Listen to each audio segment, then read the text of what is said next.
Greetings, Commanders, and welcome back to the Deep Space Carrier series here in Elite Dangerous. As you can see, if you've been watching this series for a little bit, we're in a different ship. I promised you a small surprise, and it is admittedly a very small surprise, but I did go back to the bubble to grab a few more ships and some modules and stuff like that. For those of you who are just joining the series right now, we'll just go ahead and go through our standard little update as to where we are and where we're going. So let's go ahead and bring up the star map. We started from the bubble, went all the way down here to the southern meridian, went through Vig's Beacon to Oob, and we are currently on our way to the Alluring Siren, en route to hopefully somewhere to the furthest westernmost part of the galaxy, somewhere off in this direction, I think. So that's the plan for right now. That's what we got going on. But really quickly, let's just go ahead and take a look at what we went back for and why. You know, we're going to be out here for a while, and I want to have a few different ships. So I went back and bought all of my favorite ships and had them transferred out to the carrier. It took took right around 48 hours to get all of that done, but they are all here now. We have access to them all now. I just like the Beluga. I'm a big fan of it. I don't know. It's a crappy ship. It's a crappy ship for anything other than just passenger transport, but I don't know. There's just something about the ship. I really like it. I also grabbed a Type 9 Heavy for some different laser mining if we decide we want to do that. The cutter is by far, I don't want to say by far, but the cutter is definitely a better miner, but every once in a while you just want to do something different. So having the Type 9 to go do some laser mining every once in a while just to have a change of pace is going to be pretty nice. I also went back, and because I've been stuck doing laser mining exclusively, because for my Type 8 transporter, I accidentally grabbed the deep charge launcher, or whatever it's called, the thing that breaks the asteroids apart, rather than the subsurface displacement missile, which is what I really need for this ship, to go do something other than just laser mining. So I grabbed all of the equipment and stuff that I needed. Obviously, anytime you go back and you're trying to grab things, you forget this and that. Didn't think to get a fighter bay for my Beluga for when we have that out there. I have a fighter bay, but it's the size 7, so that's for that, and that kind of sucks, but it is what it is. The Beluga itself has a 50 plus light year jump range because I've engineered it and all that stuff, so that's going to be pretty cool. But yeah, just went back and grabbed a few ships, grabbed a couple of modules and things that we needed. As we always do, we're going to do we are going to fly through 2 carrier jumps worth of systems to meet our carrier 2 systems ahead of us. We've got the first jump in the thing right now. We have our route in for the ship here. Let's just double check and make sure we have our fire groups set up. And I do believe that we have everything that we need to get on going on with this. So let's go ahead, exit the carrier. It has been a long time since I've flown the Phantom. I've been missing this ship.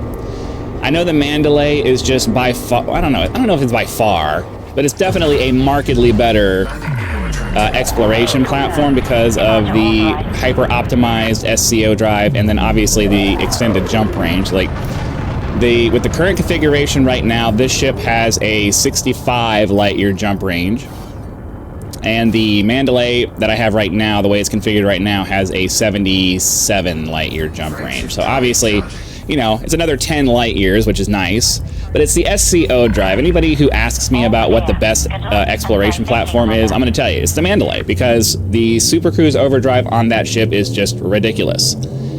Now, from experience, I can tell you, how often am I actually coming across a situation where I need the SCO drive to get to something I'm looking for? You know what I mean? Like, I don't know. Even out here in deep space, I haven't really come across a need for the frame shift overdrive. Hold on, I'm trying to focus on making sure we don't do that. I haven't really come across a need for the frame shift overdrive itself. Hardly at all. It almost never comes up. So, you know, while the Mandalay absolutely is the premier exploration vessel because of its Super Cruise overdrive, I don't know, man. I don't know that it's that much of a game changer that you will never use any other ship ever, because it's just so worth it that, you know, choosing any other ship is just stupid. You know what I mean? Like, the older ships still have value, especially if you have any kind of like nostalgic or sentimental attachment to any of them. I did so much exploration in this ship. So much exploration. So it's just, you know, it has a nostalgic and sentimental value to me that the Mandalay will never have, because, you know, I learned exploration pretty much in the Phantom. I did my trips, I did two or three trips out to Beagle Point in the Phantom. It's just, you know, there's so much time and experience in this ship. You can't really replace that with something new. So we'll go ahead and finish grabbing all of the bodies in the system here. High metal content, no biology there. All right, nothing in this system. Now, I am going. The other thing I am already starting to notice about this ship versus the Mandalay is that the Mandalay definitely has a much faster turn rate on all axes, and you know, I guess that's kind of to be expected. Unmanageable by any means. I mean, it's still, you know, still completely flyable. It's just, you know, it feels pretty sluggish compared to the way that the Mandalay just kind of rips around and faces in the direction that you want. Those of you who are new to this series, we do boost into the star to get us quickly into the. Oh, that's the other thing. You have to wait till you're done with the fuel scoop for this one too before you can charge it. There is no charging this ship. There is no charging the frameshift drive on this ship while you're still fuel scooping. You will overheat. The temperature management on this ship for the older ships, for the original generation, the pre-SCO ships, was actually the best. I don't know if it was the best, but it was up there amongst the best of the pre-SCO ships. It was definitely really good. But you know, obviously the Mandalay just excels in all things. It just doesn't. I don't know. I personally don't think that the Mandalay has the cool factor that the Phantom does. It's a personal opinion. Can't really justify it other than it's a personal opinion. I think the Phantom is just a much cooler looking ship. It's a much cooler looking ship. I just look how like I know that the Mandalay is supposed to be like super aggressive looking, but I don't know. There's just something about this ship that just looks like It just looks like it's just like a I don't know. It looks like a fighter. It looks more like a fighter to me than the Mandalay does because of that big ugly thing that hangs off the bottom. Like if they didn't have that big ugly hanging off the bottom thing, if they didn't have the big hanging off the bottom thing, I think the Mandalay would be a much more beautiful ship. But I find that big cargo bay thing that it had, whatever that is on the bottom of it that's hanging off of it, I find that to be, you know what, I don't know how many systems I skipped. I got to talking and was just in automatic travel mode, so that was dumb. Let's try to actually find some stuff over here. I find the, you know, the Mandalay looks cool, don't get me wrong. I don't think it looks ugly or anything. Oh, we'll go scan that. Why not? I don't think it looks ugly or anything. I started out thinking it looked kind of ugly.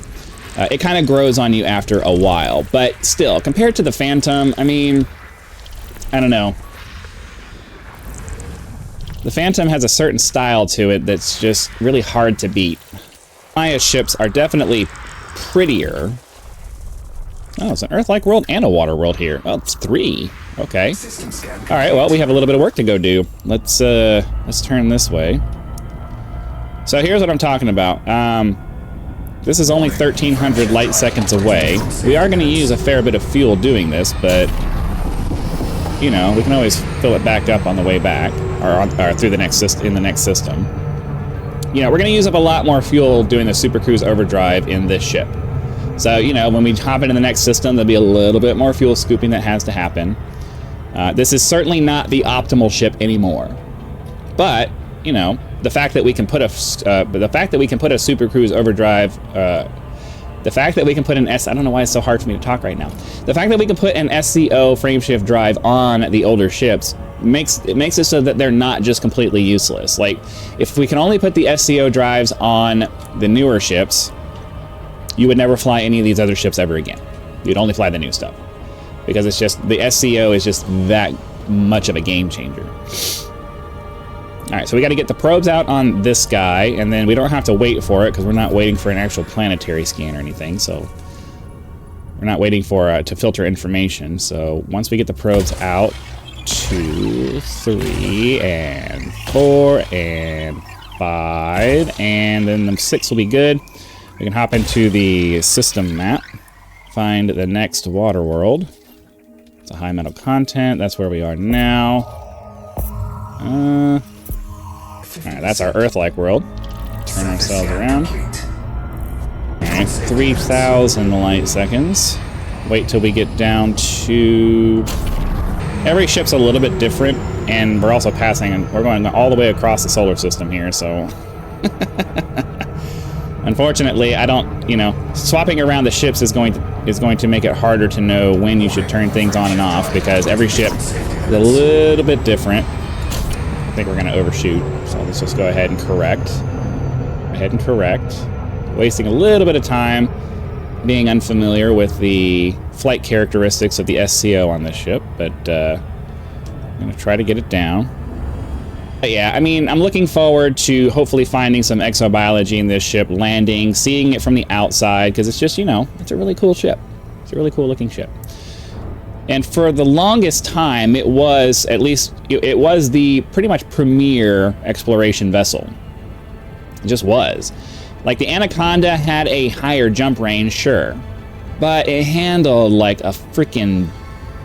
It handled like a big fat whale, you know? Like, I don't know. For me, I couldn't deal with how slow it turned and how hard it was to maneuver compared to, you know, compared to a medium-sized ship. And the Phantom allowed me to bring everything I needed for a deep space exploration trip, a spare SRV, you know, all kinds of stuff. You could repair units, scanners, all that stuff. You know, it was the ship. Okay, let's see here. We're gonna super cruise overdrive a little bit just to get our speed started. Scan this guy. We still have another 12 jumps to go though, so hopefully we can get this scan done pretty quick. And then move on to the next system. So yeah, you know, if you are just a numbers-based person and, you know, the only thing you care about is how well does it do its job, obviously the Mandalay is the only ship you're ever going to use. I have some nostalgia factor for this ship, so you know, there's a little bit more I'm willing to put up with, as this ship was just, you know. All right, so we can target the next system en route, which is a keybind in the targeting menu. It's at the very bottom, I do believe. And then we can continue on our journey. All right, we had a little bit of extra fuel scooping that we got to get done here because we used up a lot of fuel super cruise overdriving in the last system. The temperature management on this ship isn't quite as good as the, well, isn't anywhere nearly as good as the Mandalay, but you know, you learn to live with it. Yeah, wait till we bring out like the Beluga or something like that. That thing overheats at the drop of a hat. But we gotta have some variety, you know, flying the same ship over and over and over again for months and months and months and months. That's the benefit of having a fleet carrier, is being able to have different ships to bring with you so that you can spice things up with a little bit of variety. All right, 6 bodies in this system. Oh, gotta get that range shift, sorry, fuel scooping done. Try to get down below the plane of the system here. Incoming message. Carrier jump complete. Awesome. There's a cooldown for that. So let's hop into the full spectrum system scanner. It says metal rich bodies. Got a high metal content world there. Another high metal content world, but we gotta wait for the adaptive zoom failure to go away. Cool. So we'll do 1 or 2 more jumps, and then hopefully by then the carrier will be ready to complete its 2nd jump. And then, as always, I'll wait for the carrier to catch up with where we're going to be, and schedule a 3rd jump to happen offline. That way we can be efficient with our time. 35 bodies is well past my 20 body limit for scanning systems, so we're going to go ahead and move on. I have explained in the past why that is my limit, so if you're interested in that, just check out my previous videos. It basically has to do with once you get past 20 bodies, you start getting large clusters of stuff that are really close together, and I detest the full spectrum system scanner, so we're just going to go ahead and move on. We'll go ahead and talk about, I'll go ahead and make my daily statement that I would like to have the Discovery Scanner give me a summary of what's in the system, and the FSS and surface scanners are solely for just locating those in the system. Not telling me that they're here, but just locating them. That's what I would like for it. That's what I would like for it to be. One body in this system, so we'll scoop and move on. Fortunately, because we're only going as far as the carrier is going to go, being super efficient with our jumps isn't necessarily time isn't necessarily that much of a factor, because we're only doing, we're doing less than 20 jumps per episode at this point, because we're only going as far as the carrier can go in 2 jumps. That's basically the way that works. So even in some of the shorter range ships, I don't want to do anything less than, say, like 50-ish light years for these ships. The ships that can't do more than 50 light years, we're not going to take those out. It'll take us forever to get anywhere. We won't be able to finish episodes in those. But for these ships, with less than 20 jumps to go, to get where we're going, the time that we're wasting by having to wait for the fuel scoop to be done is negligible. Wait, how many bodies were in this? I got to talking again, and I didn't pay attention. I kind of dismissed it. So yeah, 29. Okay. I kind of just dismissed it while I was talking, and I couldn't remember why I dismissed it. It's like, because it's over the 20 limit. That's why. 15 bodies in this system, so we'll go ahead, top up on our fuel, and then get down below the plane of the system so that the star, ideally, is not going to be in our way. And do a full spectrum system scan and see what we find here. So we got a big gas giant over here. Looks like there's a couple of them. Geological, and some more geological. Not really interested in that particularly, so let's continue on. Is there another gas giant over here, or... oh, it's asteroids? Okay, yeah, we'll get the asteroids taken care of, and then I'm guessing it's just another gas giant with some icy moons around it, so we'll go ahead and grab that.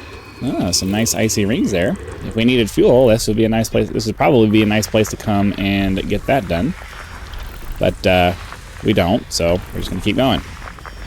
However, I have to say, the next time we need to go tritium mining, it's going to be a little bit more interesting and diverse, because I'll be able to take the Type 8 out with the subsurface displacement missiles and do something a little bit more interesting than just hold mining lasers on an asteroid. I don't want to do that all the time because it's super active. Like, you have to be rotating around the body and shooting your missiles into certain spots, and there's a bunch of, like, it's super, like, constantly engaged and all of that stuff. You do that for a little bit. You do that for like one time, and then you go back and you laser mine for a long time, and then every once in a while you go do some subsurface mining, and then you go back and do a bunch of laser mining. Like, it's not something I would want to do every time I go out and mine. That would get that'd be a lot. However, there is a turreted version of the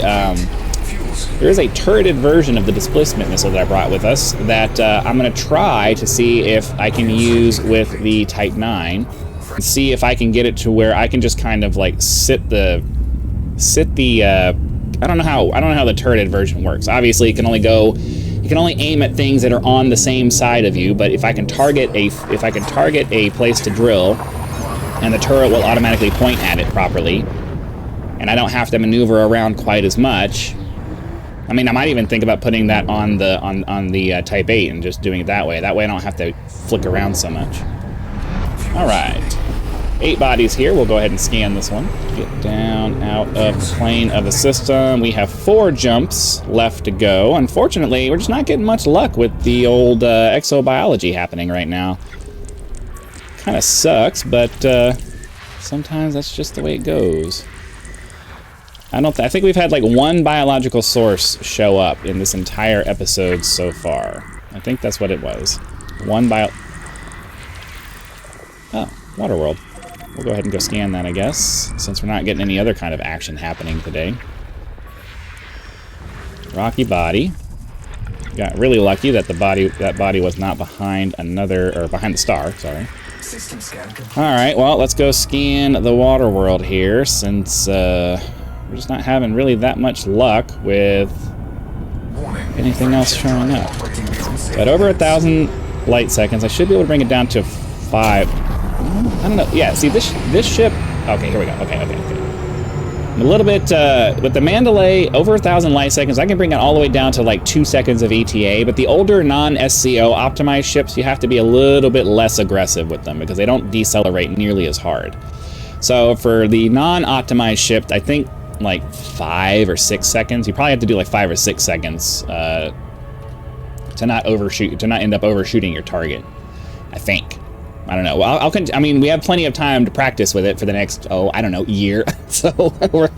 I don't think we'll be out here for a year. We're actually making some pretty decent progress around towards the western side. If it only takes us like a month or 2 to get over to the western side of the galaxy, then that's not too bad. Like I know for those of you who are just going to continuously travel, that seems like a long time. But if we're only doing, basically 1,500 light years a day. 5 days a week, basically. So that's what we're doing. So it's gonna take us a while to get to. It's gonna take us a while to complete this entire trip. All right. Next system en route. Charge frame shift drive. Get ourselves flipped around. We got 4 jumps left to go. You do not need to wait for that to finish scanning to get the information and the efficiency bonus. As you can see, that popped up in the top right. So off we go to the next system. Oh, I forgot to schedule the next jump. Oh, damn it. Now I'm gonna have to wait extra long to get the freaking carrier to catch up with me. Damn it. Alright, well, we'll get the fuel scoop done, and then I got totally distracted by the... It's a fuel scoop, and then... Damn it. I can't believe I forgot that. Alright, let's get over into the carrier management. Damn it. I hate it when I do that. So, ideally, tomorrow's episode will have us in the next destination, which is going to be the alluring siren system. Because always on top is on. Hold on, I gotta focus on this for a second. We'll do the fuel scoop and then we'll bring it back up so you guys can see what it is that I'm talking about. But yeah, ideally in tomorrow's episode, because we're doing 3 jumps a day, and after today, the alluring siren will be 3 carrier jumps away. So, ideally, we're probably like right here right now. Tomorrow's episode, we should finish out going to the alluring siren, which is supposed to be a double water world system. It's a double water world system. Just kind of a thing to visit along the way. I do believe that there's another oasis thing over here. Oasis of Light. I mean, yeah. Something to look at. We're always just trying to find cool stuff to go see, so. Let's see here. We need to do a full spectrum system scan on this guy, because there are a bunch of bodies here. Alright, continuing on. Yeah, I'm not a fan of the fiddly nature of this particular tool. A little bit of biology there. One biology. Almost certainly just going to be bacteria. I think we were going down this way. Is that a gas giant? Yep, that's a gas giant. No additional bodies there. So lots of high metal. There was a lot of high metal content in this particular system, but no I mean, there's single biology. If it's a single biology, it's almost certainly just going to be bacteria, and that's it. So we got 2 jumps to go, and then I have to get the carrier to catch up to me. So yeah, that's going to take a little while. Kind of sucks. But that's okay. I have another episode. I have another game to record after this. So what I'll probably do is when I'm done with this, I'll go record that episode, log back in, schedule the last carrier jump, record my 3rd game, log back in, get the ship to dock with the carrier, and then we'll be all set. Oh, wait, no. I don't need to do that, because I just need to... I'll record the other game, and then... Yeah, because then the carrier will leave me if I do it that way. That's not smart. The carrier's next jump is going to be meeting us where we are in the next system. So no, don't do it that way. That would be a massive, annoying waste of time. I need to make sure I don't do that. All right, so a bunch of icy. You know what? We're just going to go ahead and move on to the next system. It's all icy bodies and asteroids, and we need to just get to the next jump because I am out of time for today's episode. So hopefully you guys had lots of fun. Be sure to click the like button, subscribe to help us reach 10,000 subscribers, join as a member for early access to videos, among other perks, or you can just leave YouTube's version of a tip at the thanks button. Also have PayPal and Patreon links in the description if you prefer to go that route, so be sure to check those out. So again, thank you very much for your time. Hope you guys are enjoying the series so far. Be sure to come back for the next leg of our journey and our next destination, and I'll see you then.